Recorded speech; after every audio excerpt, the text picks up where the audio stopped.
Hello students, welcome to logical academy. आज है हमारी क्लास +1 वीडियो नंबर 24 और हम पहुंच चुके हैं अपने चैप्टर नंबर 1 पर। बच्चों वैसे तो ये चैप्टर 2 वीडियोस में खत्म हो जाना चाहिए था, पर आप सब जानते हो आपकी जो कल लास्ट क्लास थी वो बहुत छोटी थी। किसी कारणवश वो आपकी जो क्लास थी वो कंप्लीट नहीं हो पाई, इसलिए हो सकता है इस चैप्टर में एक आधी वीडियो एक्स्ट्रा हो जाए, पर कोई बात नहीं, वीडियो एक्स्ट्रा हो जाए नो प्रॉब्लम। हमें जल्दबाजी नहीं है, हमें जल्दबाजी के चक्कर में अपना सिलेबस खराब नहीं करना। सब कुछ बहुत ध्यान से ठंडे दिमाग से पढ़ना है, भागना नहीं है। चाहे फिर चैप्टर 1 की क्लासेस 10 हो जाएं, कोई प्रॉब्लम नहीं है, पर जो पढ़ेंगे आराम से पढ़ेंगे, समझ कर पढ़ेंगे। ठीक है सर, हमें बात समझ आती है। कल हमारा एक टॉपिक हुआ था जिसका नाम था बच्चे अकाउंटिंग। अकाउंटिंग क्या है, अकाउंट्स क्या है और अकाउंटिंग की प्रोसेस क्या है। बच्चे आपको पता चला, अगर पूछे प्रोसेस ऑफ अकाउंटिंग, क्या पूछे जी, प्रोसेस ऑफ अकाउंटिंग, तो क्या आएगा, सबसे पहले आएगा आइडेंटिफिकेशन, पहला स्टेप। सेकंड क्या है बच्चे, उसके बाद हम करेंगे measurement in terms of money, फिर हम उसको करेंगे रिकॉर्ड जर्नल में। रिकॉर्ड करने के बाद हम क्लासिफाई कर देंगे लेजर में। क्लासिफाई के बाद हमें करना है, बताओ क्लासिफाई के बाद क्या करोगे sir, summarising. Very good, summarising कर देंगे बच्चे हम। समराइजिंग करने के बाद इंटरप्रिटेशन या इंटरप्रेटिंग बोल सकते हो आप। उसके बाद लास्ट है आपका कम्युनिकेटिंग। तो बच्चे ये कुछ स्टेप्स थे आपके, जो आपकी प्रोसेस कहलाती है। ये है आपकी अकाउंटिंग की प्रोसेस। ओके सर, हमें ये बात समझ आती है। बेटा देखो मजे की बात क्या है, अगर आए क्वेश्चन फीचर ऑफ अकाउंटिंग, क्या है फीचर्स ऑफ अकाउंटिंग, या आए प्रोसेस ऑफ अकाउंटिंग, दोनों का मतलब सेम है। दोनों, यही अकाउंटिंग की प्रोसेस भी है, यही अकाउंटिंग के फीचर्स भी है। यानी कि अकाउंटिंग की प्रोसेस हो गई, अकाउंटिंग के फीचर्स हो गए। तो अभी तक हमने क्या सीखा, अकाउंट्स क्या है, अकाउंटिंग क्या है, अकाउंटिंग की प्रोसेस क्या है, अकाउंटिंग के फीचर्स क्या है। हाँ जी सर, ये बात हमें समझ आती है, ये बात हमें समझ आती है। Very good. ओके बच्चे देखो, ये चैप्टर इतना इजी है कि आपको बुक खोलने की नीड नहीं है, आप खुद भी फ्रेम कर सकते हो। सर कैसे, आइए बच्चे, नेक्स्ट टॉपिक है हमारा ऑब्जेक्टिव।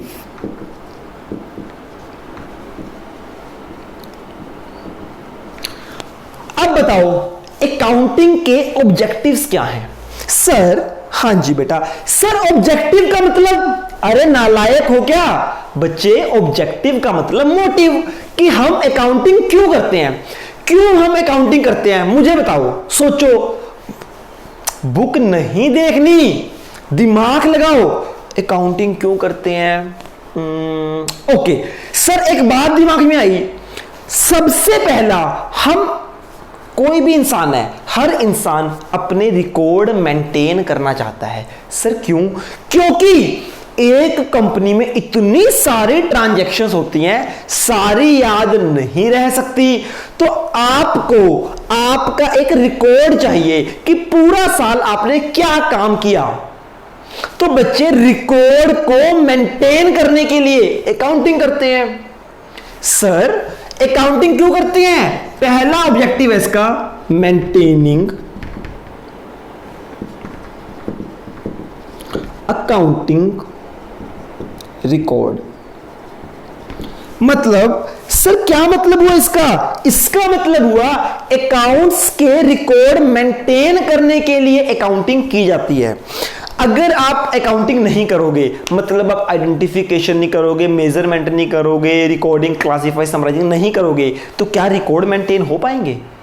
सब कुछ याद रखना पड़ेगा। तो भैया याद रखने से अच्छा है रिकॉर्ड को मेंटेन कर लो।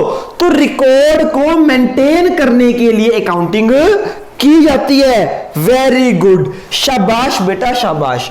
पहला हमें समझ आ गया। पहला ऑब्जेक्टिव क्या है सर? Maintaining accounting records. ठीक है सर, हमें यह बात समझ आ गई। और बताओ बच्चे, हम अकाउंटिंग क्यों करते हैं? देखो बच्चे, आप जब अकाउंट्स बनाते हो उसमें सारे साल के खर्चे लिखते हो, ये खर्चे हुए, सारे साल की इनकम लिखते हो, कितने पैसे आए कितने पैसे गए, ये सारा आपको रिकॉर्ड मेंटेन करना होता है। हाँ या ना? हाँ जी सर, हमें ये रिकॉर्ड मेंटेन करना होता है। तो बच्चे, जब आपके पास पूरे साल की इनकम है, पूरे साल के खर्चे हैं, तो क्या आपको पता चल सकता है कि पूरे साल में आपने कितना प्रॉफिट या कितना लॉस कमाया? सर मतलब देखो, हर बिजनेस, कोई भी बिजनेस है वो प्रॉफिट कमाने के लिए ही किया जाता है। हर बिजनेसमैन जानना चाहता है कि मुझे पूरे साल में कितना प्रॉफिट हो रहा है या कितना लॉस हो रहा है। तो प्रॉफिट या लॉस को जानने के लिए आपको सारे रिकॉर्ड बनाने पड़ेंगे, सारे खर्चे, सारे इनकम नोट करने पड़ेंगे, तभी तो आप लास्ट में चेक करोगे प्रॉफिट हुआ या लॉस। Very good. तो सेकंड पॉइंट क्या है बच्चे? डिटरमाइनिंग प्रॉफिट और लॉस। प्रॉफिट या लॉस को डिटरमाइन करने के लिए, प्रॉफिट या लॉस को जानने के लिए हम अकाउंट्स बनाते हैं। Very good.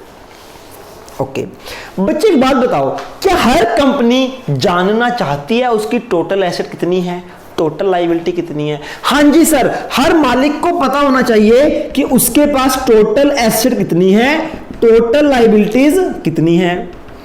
कैसे पता चलेगा टोटल एसेट और टोटल लायबिलिटी का? उसके लिए बैलेंस शीट बनानी पड़ेगी। क्या बनानी पड़ेगी?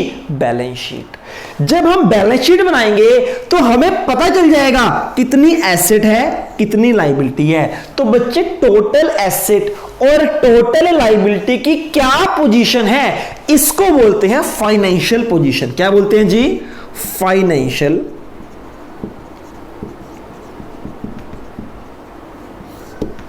सर मतलब फाइनेंशियल पोजीशन का मतलब होता है टोटल एसेट कितनी है, टोटल लायबिलिटी कितनी है। तो हर कंपनी अपनी फाइनेंशियल पोजीशन जानना चाहती है। फाइनेंशियल पोजीशन मतलब जानना चाहती है कितनी एसेट है, कितनी लायबिलिटी है। तो बच्चे, तीसरा ऑब्जेक्टिव क्या है? Determining financial position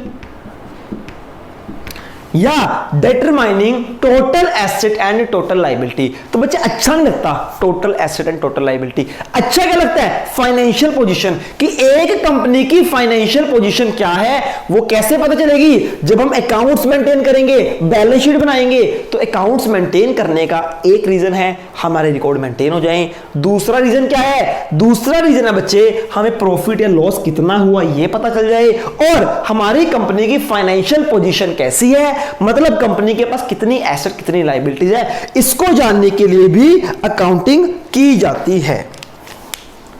okay sir.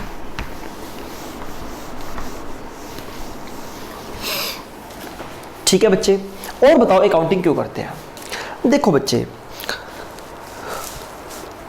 हम सब घरों में कुछ लोग एक काम करते हैं, जो मीडियोकर फैमिलीज होती है ना, एक महीने के अंदर होने वाले सारे खर्चे को नोट कर लेती है। क्यों करती है नोट? आपकी मदर, आपके फादर एक मंथ के सारे खर्चों को नोट कर लेते हैं, ताकि मंथ के एंड पर हम ये पता लगा सके कितने हमारे फालतू के खर्चे हुए थे, कितने हमारे सही खर्चे हुए थे। अगर नोट करोगे तभी तो पता चलेगा। हाँ जी सर। सर उससे होगा क्या? फिर बच्चे जो नेक्स्ट मंथ आएगा आप अपने फालतू के खर्चों को कंट्रोल कर सकते हो, आपको पता चलेगा कि ये खर्चे फालतू के थे। तो बच्चे नेक्स्ट मंथ की प्लानिंग करने के लिए आपको पुराने खर्चे चाहिए होते हैं, तभी तो आप नेक्स्ट मंथ की प्लानिंग करोगे। ऐसे ही एक कंपनी के अंदर होती है मैनेजमेंट। क्या होती है? मैनेजमेंट। मैनेजमेंट का काम होता है कंपनी को मैनेज करना। वो मैनेज करती है कि कंपनी के खर्चे ज्यादा ना हो, इनकम कम ना हो, कोई इंप्लॉय नाराज ना हो। ये सारा काम एक मैनेजमेंट का है। पर बच्चे मैनेजमेंट को कैसे पता चलेगा कि लास्ट ईयर कितने खर्चे थे, कितने फालतू थे, कितने जरूरी थे? कैसे पता चलेगा? सर अकाउंटिंग की हेल्प से। अगर मैनेजमेंट के पास अकाउंट होंगे वो अकाउंट से देख लेगी कि भैया लास्ट ईयर इतने खर्चे थे, ये ज्यादा थे, अब की बार खर्चे कम करो। तो बच्चे मैनेजमेंट की हेल्प कौन करता है? अकाउंट्स। अगर मैनेजमेंट के पास अकाउंट्स ना हो तो बच्चे कैसे वो मैनेज करेगी, कैसे वो खर्चे इनकम चेक करेगी? तो बच्चे अकाउंटिंग हम करते हैं ताकि मैनेजमेंट की हेल्प हो सके। मैनेजमेंट की हेल्प करने के लिए भी अकाउंटिंग की जाती है। इसको बोलते हैं फैसिलिटेटिंग मैनेजमेंट। सर फैसिलिटेटिंग का मतलब होता है बच्चे हेल्प करना। मैनेजमेंट की हेल्प करने के लिए भी अकाउंटिंग की जाती है। वेरी गुड, फटाफट इन सबको नोट कर लो बच्चे।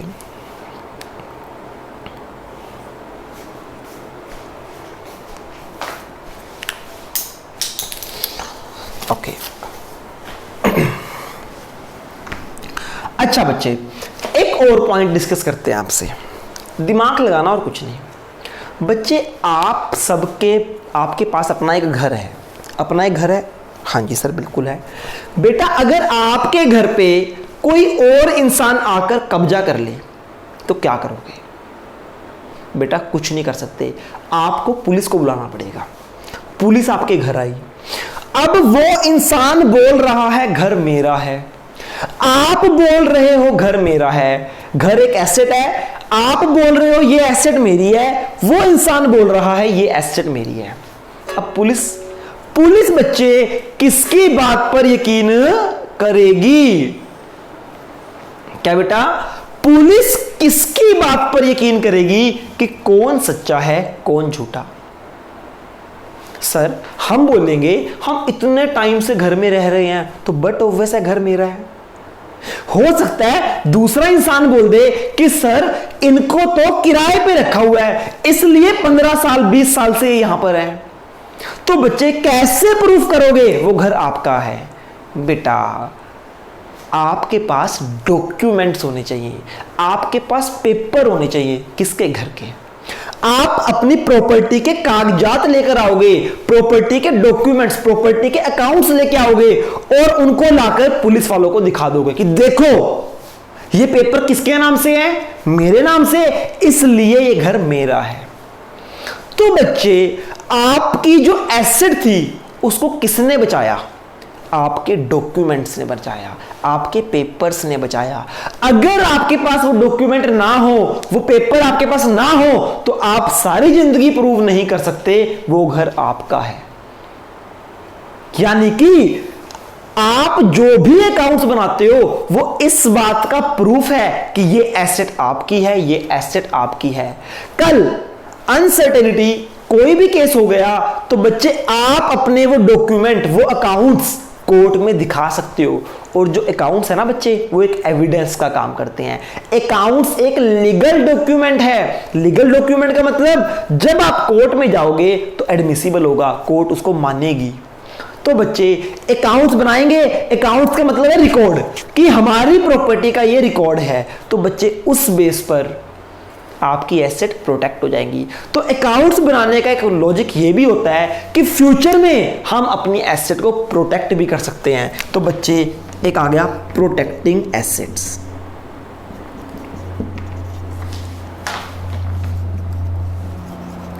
क्या आ गया बच्चे? Protecting asset. इसके बाद हमारे बच्चे ये 5 पॉइंट हो चुके हैं। पहला maintaining accounting records, second determining profit and loss, determining financial position, help करता है मैनेजमेंट की, और एसेट को प्रोटेक्ट करने में बेनिफिशियल है। हाँ जी सर, इसके बाद ठीक है जी, इसके बाद बच्चे लास्ट पॉइंट देखो बच्चे, मान लो आपको पता है कुछ ना यूजर्स होते हैं सर, यूजर्स जो हमारे अकाउंट से यूज करते हैं, कल भी आपको बताया था, जैसे एक्सटर्नल यूजर्स और इंटरनल यूजर्स। इसके ऊपर एक टॉपिक है सर, ये यूजर्स कौन होते हैं, ये बच्चे आज की क्लास के एंड में या कल की क्लास के एंड में समझ आ जाएगा आपको। अभी के लिए इतना समझ लो, जो हम अकाउंट्स बनाते हैं वो यूजर्स के लिए भी हेल्पफुल होते हैं। यूजर्स हमारे अकाउंट्स को यूज करते हैं, इसलिए अकाउंट्स बनाए जाते हैं। तो कहने का मतलब ऑब्जेक्टिव क्या है अकाउंटिंग के? पहला, मेंटेनिंग अकाउंटिंग रिकॉर्ड। फटाफट नोट करो, पहला ऑब्जेक्ट क्या है? Maintaining accounting record. हाँ जी, हो गया। उसके बाद है बच्चे डिटरमाइनिंग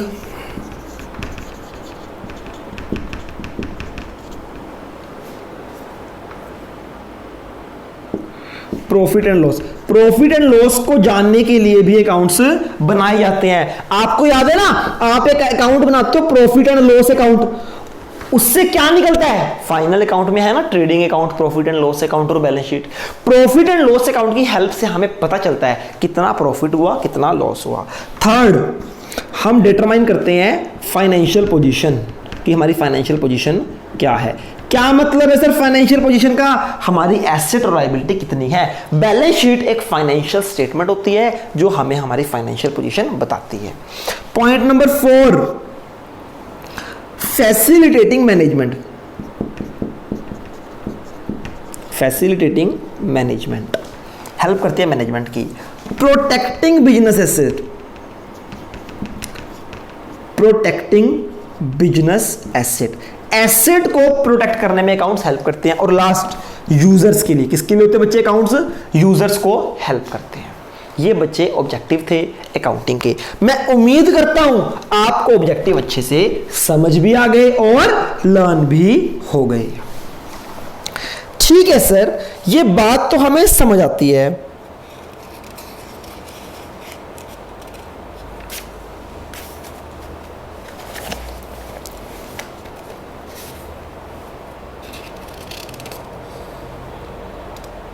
ओके बच्चे, अब आपके पास क्वेश्चन आ सकता है फंक्शंस ऑफ अकाउंटिंग। अकाउंटिंग के फंक्शंस बताओ। बेटा सेम जो ऑब्जेक्टिव है ना, वो सारे के सारे फंक्शन में आ सकते हैं, तो सेम एज ऑब्जेक्टिव। ठीक, हाँ जी सर बिल्कुल ठीक है। नेक्स्ट टॉपिक है बच्चे आपका एडवांटेजेस। बच्चे नेक्स्ट टॉपिक है आपका एडवांटेज। आप बताओ अकाउंटिंग के एडवांटेज क्या है?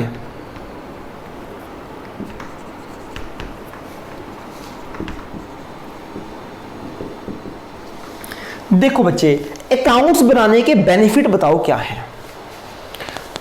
कुछ तो आपके ऑब्जेक्टिव से आ जाएंगे इसके अंदर, जैसे अकाउंटिंग का एक बेनिफिट है हमें प्रॉफिट या लॉस का पता चलता है। अकाउंटिंग का दूसरा बेनिफिट है हमें फाइनेंशियल पोजीशन पता चलती है। अकाउंटिंग का तीसरा बेनिफिट है हमारी एसेट को प्रोटेक्ट करता है। अकाउंटिंग का चौथा बेनिफिट क्या है? मैनेजमेंट की हेल्प करता है।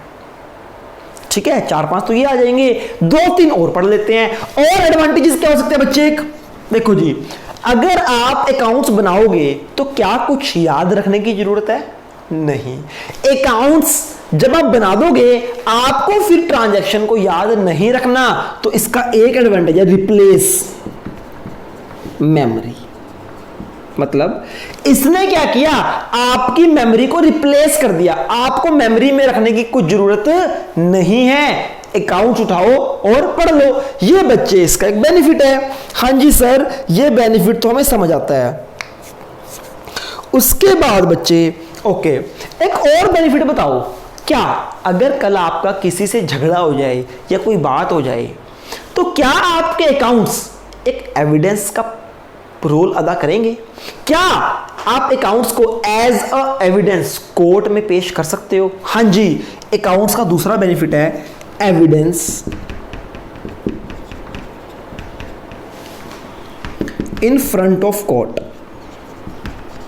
कोर्ट के सामने एक एविडेंस का काम भी करते हैं हमारे अकाउंट्स। तो बच्चे कुछ ऑब्जेक्टिव, कुछ ये आप बच्चे कर सकते हो। ओके सर, और क्या एडवांटेज हो सकता है? ओके बच्चे देखो, अगर आपको लगता है फ्यूचर में आपने अपना बिजनेस सेल करना है, क्या करना है? बिजनेस सेल करना है, आप चाहते हो मैं अपना सारा बिजनेस बेच दूं, तो बच्चे अगर आपके पास अकाउंट्स मेंटेन होंगे तो उसमें सारी एसेट, सारी लायबिलिटीज का प्राइस होगा। तो बेटा आप कितने पैसों में बिजनेस को सेल करोगे, क्या परचेज कंसिडरेशन होगी, वो अकाउंट्स की हेल्प से आप डिटरमाइन कर सकते हो। यानी कि अगर अकाउंट्स मेंटेन किए हैं तो आपको पता चल जाएगा आपकी बिजनेस की वैल्यू कितनी है, कितने में बिजनेस को सेल करें। यानी कि अगर आपको सेल ऑफ बिजनेस करना है, बिजनेस को बेचना है, तो with the help of accounts आप ये काम इजीली कर सकते हो। आगे समझ बस। तो बच्चे आपका हो गया ऑब्जेक्टिव, फंक्शंस एंड एडवांटेजेस। आपको बच्चे ये बात समझ आ गई है। ओके, नेक्स्ट टॉपिक है लिमिटेशन ऑफ अकाउंटिंग। अभी हमने पढ़े एडवांटेजेस, अकाउंटिंग के फायदे, अब हमें पढ़ना है अकाउंटिंग के नुकसान। ओ माय गॉड्स, ये एक इंपॉर्टेंट टॉपिक है, पेपर में आने वाला टॉपिक कि अकाउंट्स के लिमिटेशंस बताओ, क्या नुकसान है। बच्चे एक बात का आंसर दो। अभी चैप्टर नंबर 1 है, अभी तो अकाउंट्स आपने पढ़ना शुरू किया है। अगर अभी से आपको अकाउंट्स के नुकसान पता चल गए, अकाउंटिंग की लिमिटेशंस पता चल गई, क्या आपका अकाउंटिंग पढ़ने का मन करेगा? अगर आपको पता चल जाए अकाउंट्स के ये नुकसान है, क्या अकाउंट्स पढ़ने का मन करेगा? बिल्कुल पढ़ने का मन नहीं करेगा अकाउंट्स के नुकसान जानने के बाद। तो बच्चे मैं ये काम करूंगा ही नहीं। इस लिमिटेशन के चक्कर में मैं आपका सारा अकाउंट्स खराब नहीं कर सकता।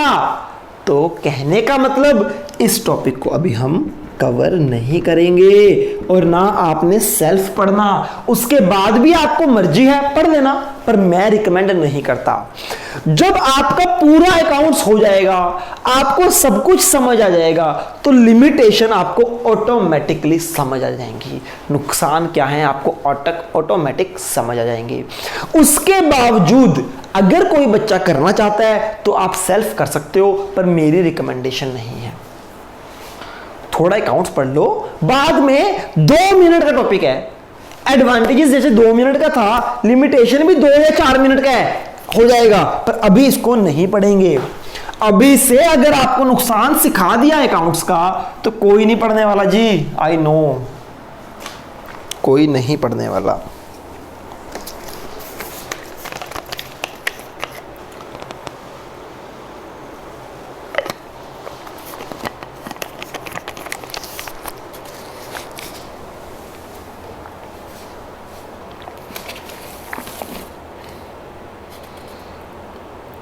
ओके, एडवांटेजेस हो गए, लिमिटेशन।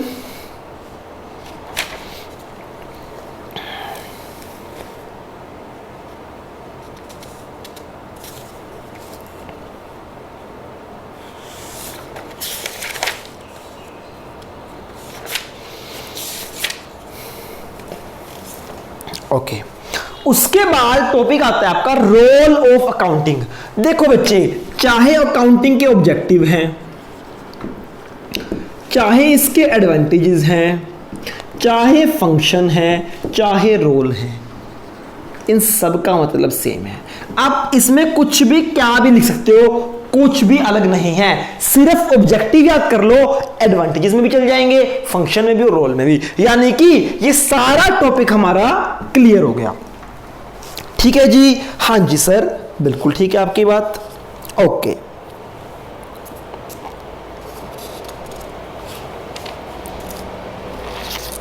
ठीक है जी, अब हमें पढ़ना है बच्चे अपना नेक्स्ट टॉपिक, जिसका नाम है ब्रांचेस ऑफ अकाउंटिंग।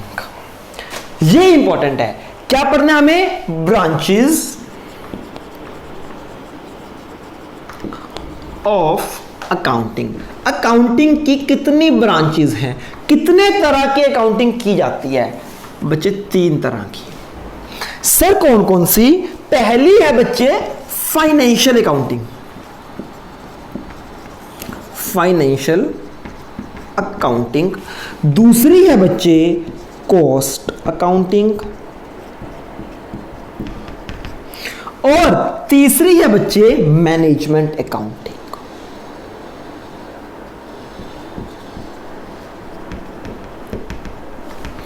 ध्यान से समझिए बच्चे, ब्रांचेस ऑफ अकाउंटिंग। अकाउंटिंग की कितनी ब्रांचेस हैं? 3। कौन कौन सी? Financial accounting, cost accounting, management accounting. और बच्चे इस टॉपिक को लिख लो इंपॉर्टेंट, ये एक इंपॉर्टेंट टॉपिक है, फटाफट नोट करो, फिर समझाता हूं।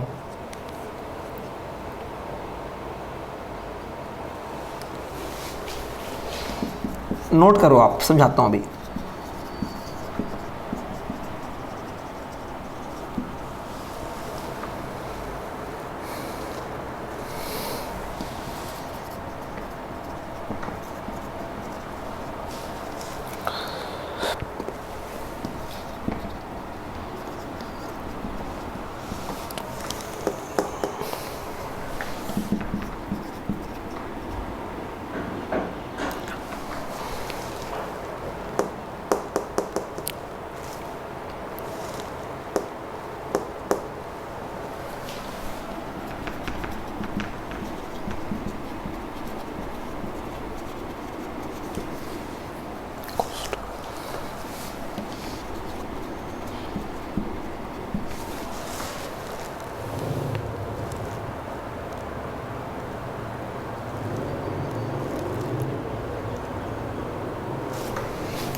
बच्चे फटाफट नोट करो, फिर समझाता हूं।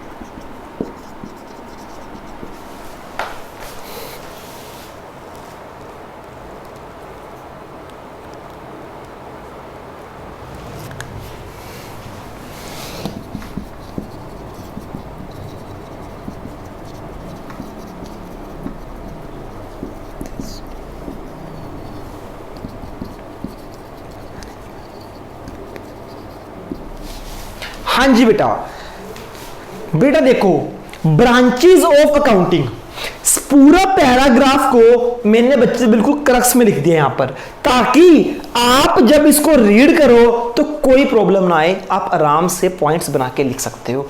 आइए, ब्रांचेस ऑफ अकाउंटिंग, 3 तरह की अकाउंटिंग होती है, फाइनेंशियल अकाउंटिंग, कॉस्ट अकाउंटिंग और मैनेजमेंट अकाउंटिंग। बच्चों हम भी अकाउंटिंग पढ़ रहे हैं, मेरा आपसे क्वेश्चन है, हम कौन सी अकाउंटिंग सीख रहे हैं? +1 और +2 में कौन सी अकाउंटिंग है? ये वाली या ये वाली? वेरी गुड बच्चे, जो हम पढ़ रहे हैं इसका मतलब है फाइनेंशियल अकाउंटिंग। क्या जो हम पढ़ रहे हैं, bill, journal, ledger, trial balance, profit and loss, trading, balance sheet, ये सब किसके अंदर आती है? Financial accounting. तो क्या होता है फाइनेंशियल अकाउंटिंग? फाइनेंशियल अकाउंटिंग के अंदर ट्रांजैक्शन को रिकॉर्ड किया जाता है। आप सबको पता है ना, हम जो अकाउंटिंग पढ़ रहे हैं वो है फाइनेंशियल अकाउंटिंग। तो फाइनेंशियल अकाउंटिंग में क्या किया जाता है? फाइनेंशियल अकाउंटिंग के अंदर ट्रांजैक्शन को रिकॉर्ड किया जाता है, पहला पॉइंट, रिकॉर्ड फाइनेंशियल ट्रांजैक्शन, ऐसे लिखना इसको आप। दूसरा, फिर फाइनेंशियल अकाउंटिंग की हेल्प से हम डिटरमाइन करते हैं कितना प्रॉफिट हुआ, कितना लॉस हुआ। तो बच्चे इसके अंदर सेकंड पॉइंट लिख देना, it helps in determining profit और लॉस।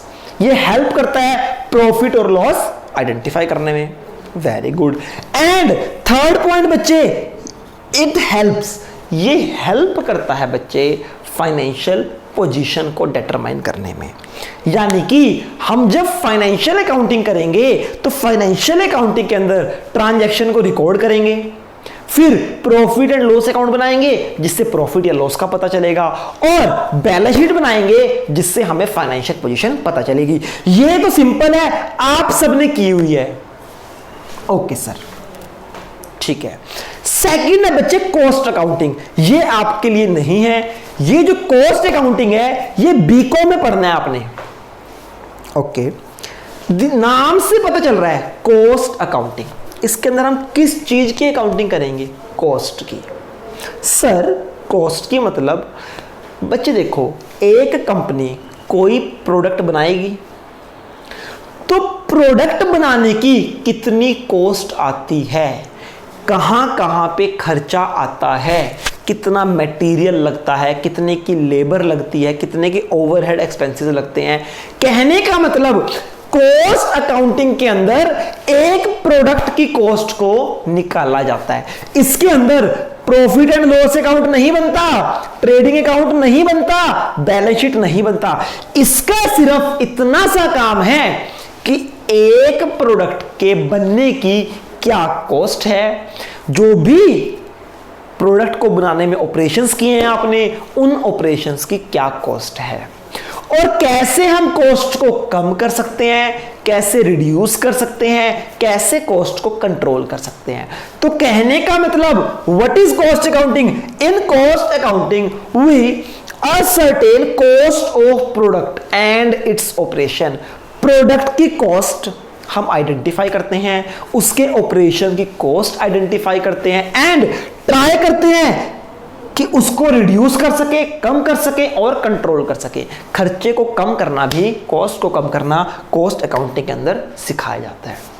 तो बच्चे हमने दो तरह की अकाउंटिंग पढ़ी, financial accounting and cost accounting. Financial accounting यही है जो हम करते हैं जिसके अंदर ट्रांजैक्शन को रिकॉर्ड करते हैं, प्रॉफिट निकालते हैं, लॉस निकालते हैं, फाइनेंशियल पोजीशन चेक करते हैं। सेकंड थी कॉस्ट अकाउंटिंग। कॉस्ट अकाउंटिंग के अंदर ये काम नहीं होते, इसके अंदर प्रोडक्ट की कितनी कॉस्ट है वो निकालनी है, इसके अंदर ऑपरेशन की कितनी कॉस्ट है ये निकालनी है, और कॉस्ट अकाउंटिंग की हेल्प से ये हेल्प करता है कॉस्ट को रिड्यूस करने में और कॉस्ट को कंट्रोल करने में। उम्मीद करता हूं दोनों अकाउंटिंग आपको समझ आई है।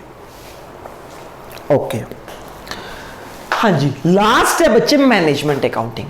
आपको एक मजे की बात बताऊं बच्चे, कुछ टाइम पहले जब आता था ब्रांचेस ऑफ अकाउंटिंग तो सिर्फ दो तरह की अकाउंटिंग थी, एक थी फाइनेंशियल अकाउंटिंग, एक थी कॉस्ट अकाउंटिंग। जो मैनेजमेंट अकाउंटिंग है ना, ये एक नई अकाउंटिंग है, ये एक मोस्ट रिसेंटली डेवलप्ड ब्रांच है। ये ऐसी ब्रांच है जो अभी डेवलप हुई है, ये एक न्यू ब्रांच है। तो कहने का मतलब मैनेजमेंट अकाउंटिंग क्या है? एक न्यू ब्रांच है। आप इसके अंदर लिख सकते हो। ओके, मैनेजमेंट अकाउंटिंग के अंदर क्या होता है? देखो बच्चे, नाम से पता चल रहा है मैनेजमेंट अकाउंटिंग, तो ये अकाउंटिंग किसके लिए होती है? मैनेजमेंट के लिए। देखो बच्चे, एक मैनेजमेंट हमेशा चाहता है कि कंपनी में कितने फंड्स पड़े हैं उसको पता हो। मैनेजमेंट चाहता है क्या? कि कितने खर्चे आ रहे हैं उसको पता हो। मैनेजमेंट चाहता है कंपनी कितने प्रॉफिट में है उसको पता हो। तो बच्चे, मैनेजमेंट अकाउंटिंग के अंदर हम सारी इंफॉर्मेशन जनरेट करते हैं जो कि मैनेजमेंट को चाहिए। यानी ये जो अकाउंटिंग है ये ओनली फॉर मैनेजमेंट है। ये अकाउंटिंग मैनेजमेंट की हेल्प करता है। सेकंड पॉइंट, हेल्प कैसे करता है? ये हेल्प करता है जनरेशन में। क्या जनरेट करता है? इंफॉर्मेशन कि कंपनी के पास कितने फंड्स हैं, कितने खर्चे हैं और कितना कंपनी का प्रॉफिट है। तो बच्चे इसकी हेल्प से जब एक मैनेजमेंट को पता चलता है हमारे पास इतने फंड्स हैं, इतने खर्चे हैं, इतना प्रॉफिट, तो जो फ्यूचर में डिसीजन लेने होते हैं तो मैनेजमेंट वो डिसीजन ले सकता है। यानी कि अगर आपसे पूछे मैनेजमेंट अकाउंटिंग क्या है तो आपने बताना है पहली बात ये एक नई ब्रांच है, सेकंड आपने बताना है ये मैनेजमेंट की हेल्प करने के लिए बनाई गई है, तीसरा हेल्प कैसे करती है, मैनेजमेंट अकाउंटिंग का काम है ऐसी इंफॉर्मेशन लेके आना मैनेजमेंट के लिए ताकि मैनेजमेंट को पता चल पाए कितना फंड है, कितनी कॉस्ट, कितना प्रॉफिट, और लास्ट में फिर इसकी हेल्प से मैनेजमेंट अकाउंटिंग की हेल्प से मैनेजमेंट डिसीजन ले सकती है कि क्या करना चाहिए और कब और कैसे। तो बच्चे 3 तरह की अकाउंटिंग पढ़ी, पहला जो हम करते हैं, दूसरा कॉस्ट के लिए, तीसरा मैनेजमेंट के लिए। उम्मीद करता हूं आपको ये समझ आ गया, आपने ये नोट भी कर लिया। Okay, great.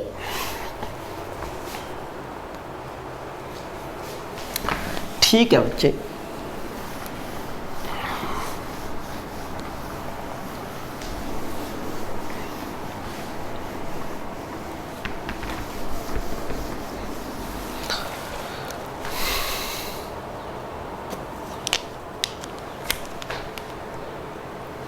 अब बच्चे एक वर्ड है accountancy.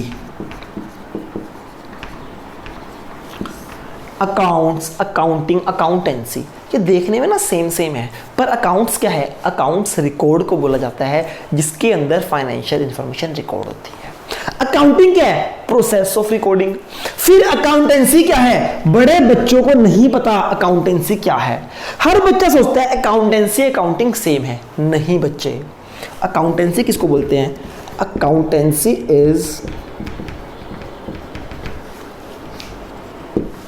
Systematic knowledge. Accounting is systematic knowledge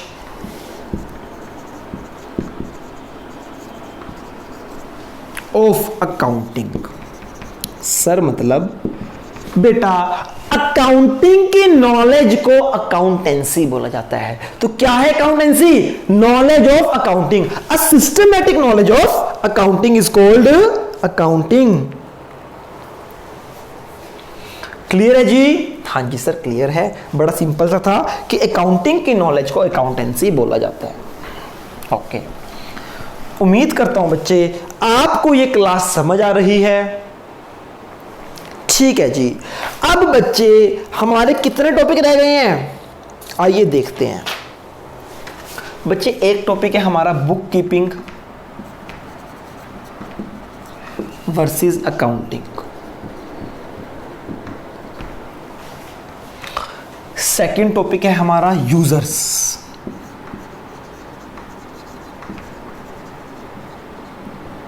बताया था ना कुछ यूजर्स होते हैं, users of accounting.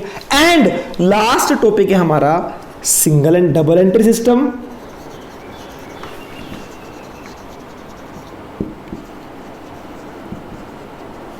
And single entry system. तो बच्चों ये 3 टॉपिक हमारे बचे हैं, बाकी चैप्टर कंप्लीट है। तो 101% कल, वैसे तो कि 2 लेक्चर्स में खत्म हो जाना था बेटा, पर जो हमारी लास्ट क्लास थी वो बहुत छोटी हो गई थी, है ना, इसलिए बच्चे, और मैं चाहता नहीं, वैसे तो 20 मिनट लगेंगे ये सारा टॉपिक खत्म हो जाएगा, पर बच्चे क्यों भागना, आराम आराम से। थ्योरी है, आप लोग बोर हो जाओगे अगर जल्दी से पढ़ेंगे। तो ये सिर्फ 3 टॉपिक हैं, ये कल की क्लास में खत्म हो जाएंगे, अच्छे से पढ़ लेंगे। तो कल हमारे चैप्टर 1 to 7 कंप्लीट हो जाएंगे। 1 से 7 तक सारे चैप्टर कंप्लीट हो जाएंगे, कोई भी चैप्टर हमने छोड़ा नहीं है। ओके, तो बच्चे आज की क्लास के लिए इतना ही, कल मिलते हैं। आप सब घरों पे रहो, सुरक्षित रहो और मन लगाकर स्टडी को करते रहो। Take care, bye bye.